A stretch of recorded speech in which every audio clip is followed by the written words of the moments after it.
નમસ્કાર મિત્રો, સ્વાગત છે તમારું આપ સૌની સિયારી ચેનલ ગુજરાતી સાહિત્ય વિદ નિકુંજ યુટ્યુબ ચેનલમાં હું નિકુંજ પરમાર આપ સૌનું તેટલી સ્વાગત કરું છું। તો મિત્રો, આજના વિડીયોમાં વાત કરવાના છીએ। હવે સરકાર પેન્શનોનું પેન્શન વધારવા માટે ફૂલ મૂડમાં છે। નવા વર્ષમાં મળશે આ પહેલી મોટી ભેટ।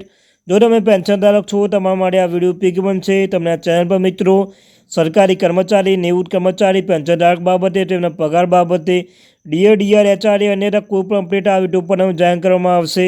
સાથે સાથે વોટ્સઅપ ચેનલ, ટેલિગ્રામ બંને બનાવે છે, લિંક પર ડિસ્ક્રિપ્શન મૂકું છું, આવશે જોઈન થઈ જજો। તમને કહ્યું તે મિત્રો પેન્શન બાબતે, સરકાર કર્મચારી બાબતે, નિવૃત્ત કર્મચારી બાબતે હરેક અપડેટ આપણે આ ચેનલમાં મળી રહેશે। તો આપણી ચેનલને અવશ્ય સબસ્ક્રાઈબ કરી દેજો, વિડીયો લાઇક કરી લેજો। તો ચાલો તો ફેમિલી મેમ્બર વધારે સમય બગાડ વિડીયો શરૂઆત કરું છું। તો મિત્રો, એમ્પ્લોઈઝ પેન્શન સ્કીમ એટલે કે EPS હેઠળ લઘુત્તમ પેન્શન વધારવાની માંગ પર સરકારે પ્રતિક્રિયા આપી છે। હાલમાં EPS 195 જે employee provident fund organisation EPFO દ્વારા સંચાલિત છે।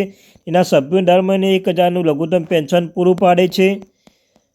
પેન્શન વધારવાનો મુદ્દો લોકસભા સાંસદ ઉમેશભાઈ EPS હેઠળ લઘુત્તમ પેન્શનની રકમ વધારવાની સરકારની યોજના પર સવાલ ઉઠાવે છે। તેમણે પણ પૂછ્યું કે EPS પેન્શન કેટલો વધારો કરી શકાય છે, ત્યારે ક્યારે લાગુ કરવામાં આવશે। ઉપરાંત તેમણે દાવો ન કરાયેલ પ્રોવિડન્ટ ફંડ પેન્શનની રકમ વિશે પણ માહિતી માંગી છે। પૂછ્યું કે સરકાર આને કર્મચારી પરત કરવાની યોજના બનાવી રહી છે। સાંસદ એ પણ જાણવા માગે છે કે શું સરકાર પેન્શન માટે મોંઘવારી ભથ્થું રજૂ કરશે અને શું જાહેર ક્ષેત્રના ઉપક્રમો PUCના કર્મચારી નેશનલ પેન્શન સ્કીમના NPS હેઠળ લાવવા માટે નિયમો હળવા કરવામાં આવશે। શ્રમ અને રોજગાર મંત્રીનું નિવેદન।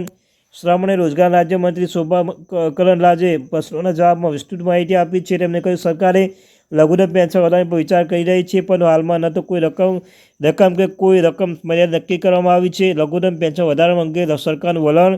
મંત્રીએ કહ્યું કે EPS 1955 વર્ષ ફાઇનાન્સ સ્કીમ છે, જેમાં પગારમાં 8.33% એમ્પ્લોય દ્વારા 1.60 કેન્દ્ર સરકાર દ્વારા યોગદાન આપવામાં આવે છે। આ યોજના હેઠળ તમામ લાભો જમા કરેલ રકમ માટે આપવામાં આવશે। તેમાં વધુ માહિતી છે સરકારે અગાઉ પણ અંદાજપત્રીય સહાય પૂરી પાડવાની લઘુત્તમ પેન્શન વધારીને 1000 પ્રતિ માસ કર્યું છે। જો કે યોજના આવા અંદાજપત્રીય સમર્થન માટે કોઈ જોગવાઈ નથી। દાવો ન કરાયેલ પ્રોવિડન્ટ ફંડમાં એકાઉન્ટ્સની વિગતો।